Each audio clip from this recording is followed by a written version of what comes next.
From the mid-1800s until the early 1900s, something remarkable took place, as nearly every major city across the West and North America hosted enormous national and world exhibitions that rose from the ground in record time. Looking closer, a clear pattern emerges. They were grand, extravagant, and often built in less than 2 years, many of them almost indistinguishable from one another, several even called the White City. And yet they stood open only for a few months before disappearing again, either torn down or burned to the ground. Most of these exhibitions ended with massive financial losses, and the very act of constructing entire cityscapes in such a short span remains an astonishing achievement, especially when we remember that at the time people relied only on hand tools, horse-drawn wagons, and the most basic machinery. Everywhere these exhibitions appeared, the same pattern repeated itself, the same grandeur, the same spectacle, the same fleeting brilliance.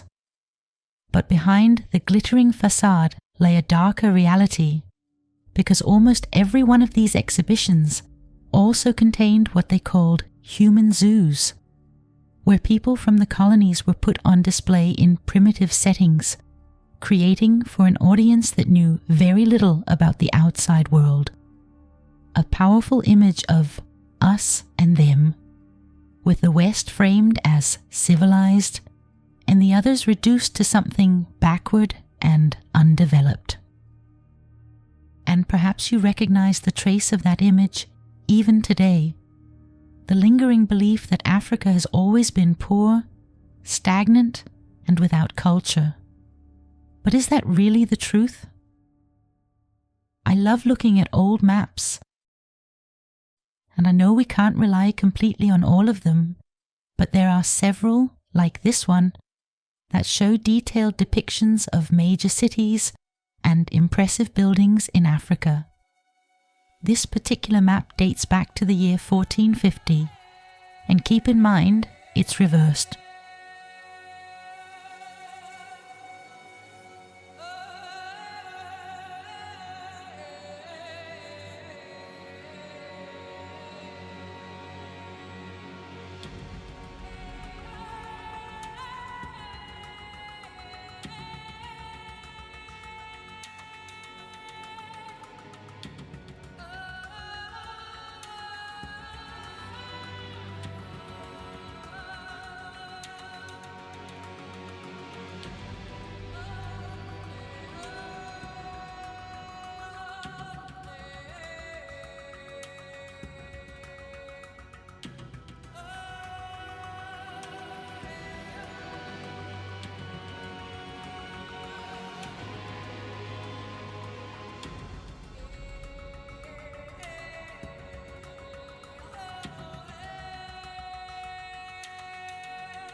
Okay, enough of old maps.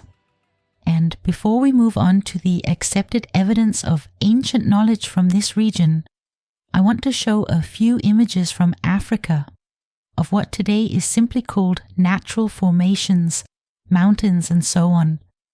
But Africa, like the rest of the world, holds mysteries, and I am convinced that much of what we see here was once enormous structures, the remains of a magnificent forgotten past.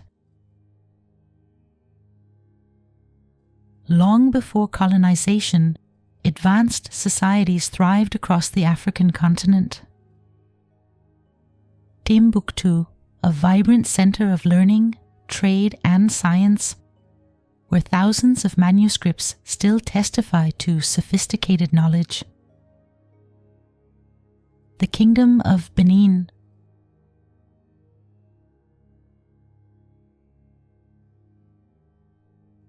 Great Zimbabwe, with its massive stone walls and advanced architecture, built centuries before Europeans ever arrived. All of this was plundered, dismantled, or rewritten, and colonization stripped the continent of its wealth while leaving behind a distorted picture.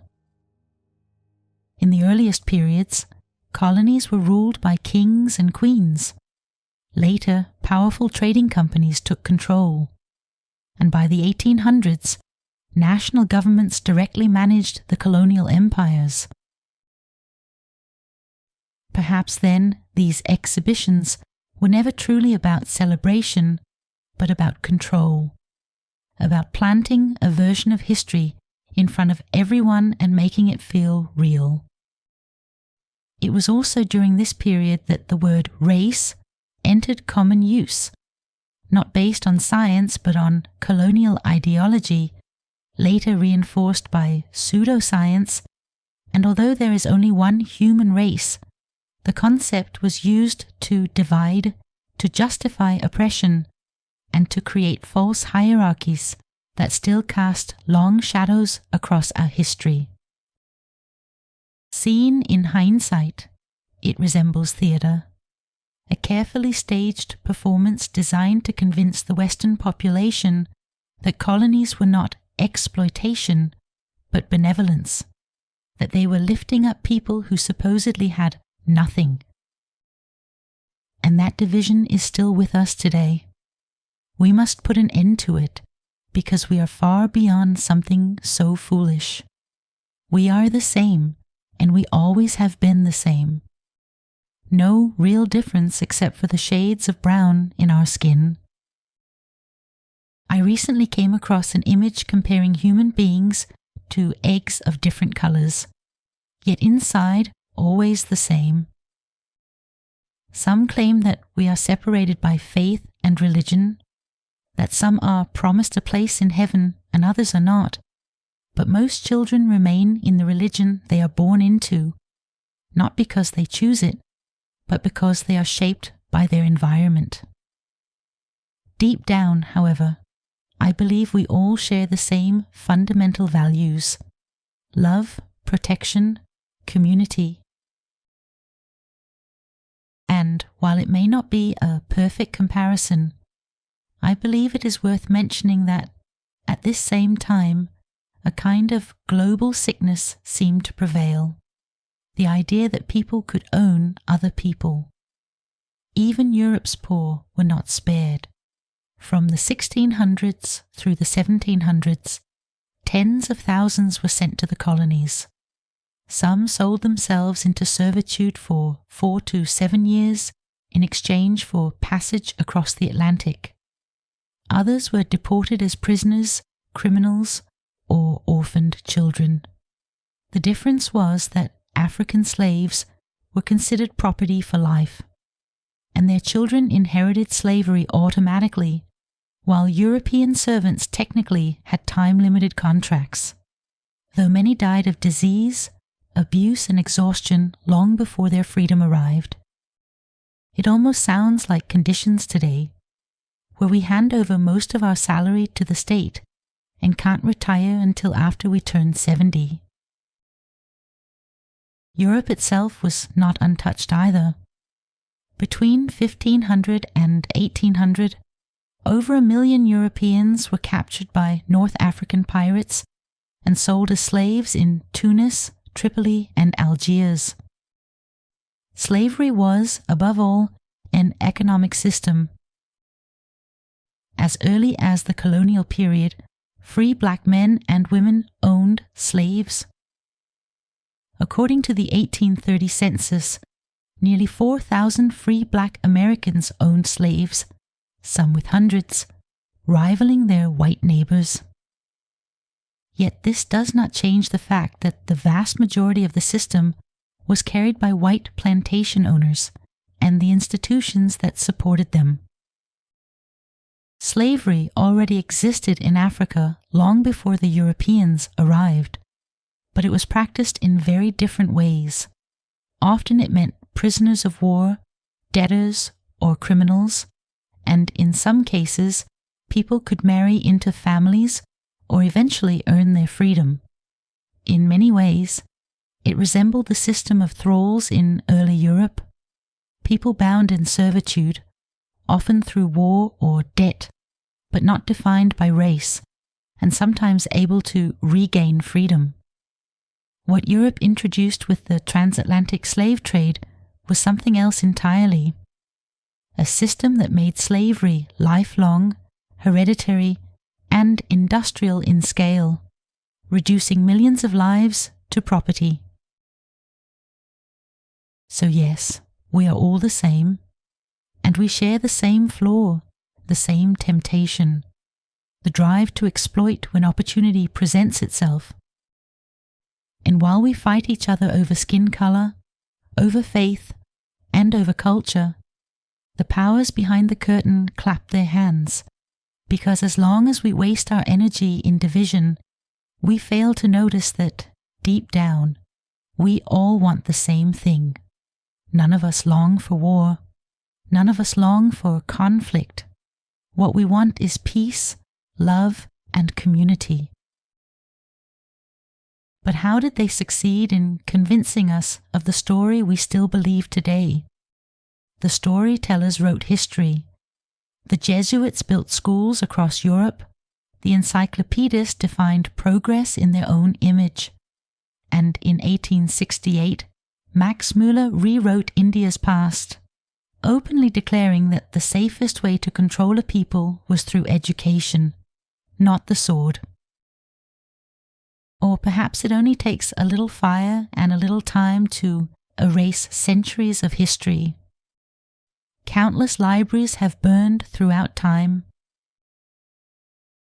Another way to control populations was through the asylums, institutions where people who thought differently could be locked away. Across the world, where vast psychiatric hospitals were constructed during this period, often in places with populations far too small to justify them, and you could be admitted for almost anything: mania, melancholy, epilepsy, what they called feeble-mindedness, alcoholism, or even something as vague as restlessness or immoral behavior. You could be confined simply for being homosexual, and if you questioned the system, the church, the state, or the medical authorities, you risked diagnoses like paranoia or moral insanity. Being too critical or too independent in your thinking could easily be branded as illness. So perhaps these places were not only about treatment, but about shaping people, molding entire generations into the frameworks desired by those in power. And maybe that's why people are still afraid to question the system. But even today, it isn't hard to make people believe in lies. And yes, I choose to call the official story of 9/11 a conspiracy theory in itself. Nothing really adds up once you start digging deeper. And this event came at just the right time, when there were already plans for regime change in multiple countries. So you could say 9/11 became the starting shot for a chain reaction of wars and interventions that destabilized large parts of the Middle East and Africa. And it is very much this chain of events that has created the waves of refugees and migration we see in Europe today. And when I reflect on all of this, I cannot help but wonder, is the real problem the system itself, or is it human nature? Power does not always corrupt. Sometimes it reveals. We are quick to point fingers at the system, but so often we ourselves are capable of the same cruelty when given the chance. Meanwhile, countless people still wait for a savior. But salvation can never come from outside. It can only come from within. And that is difficult when so many of us are so little connected to what lives inside ourselves. We must grow up. We must see clearly. We must see through the deception. We must show that we truly are a civilized society. And yet I sometimes doubt it when I think of how we behaved during the lockdown. People fighting over toilet paper, Black Friday shoppers trampling each other like wild animals.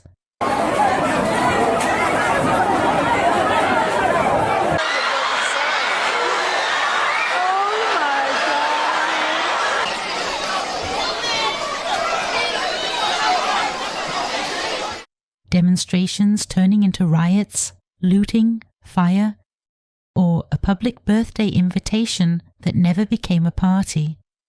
Instead, it went viral. Thousands of youths flooded the town, leading to looting, vandalism, car fires, and violent clashes with riot police.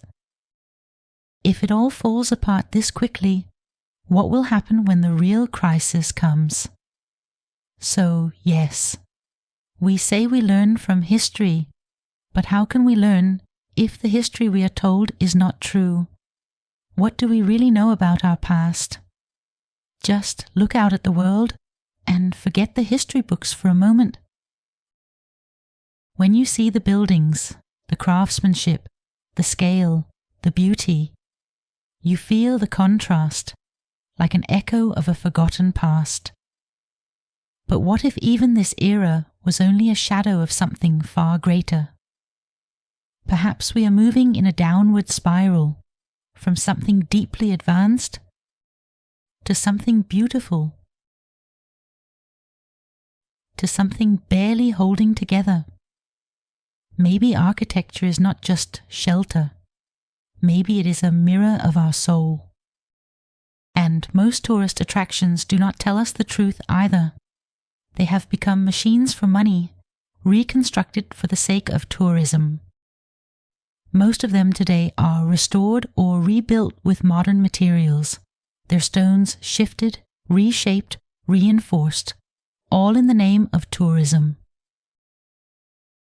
So if we truly wish to learn from our past, we must step off the main paths, away from the polished attractions, and on to the forgotten trails, where the real traces still remain, out in the world, and within ourselves.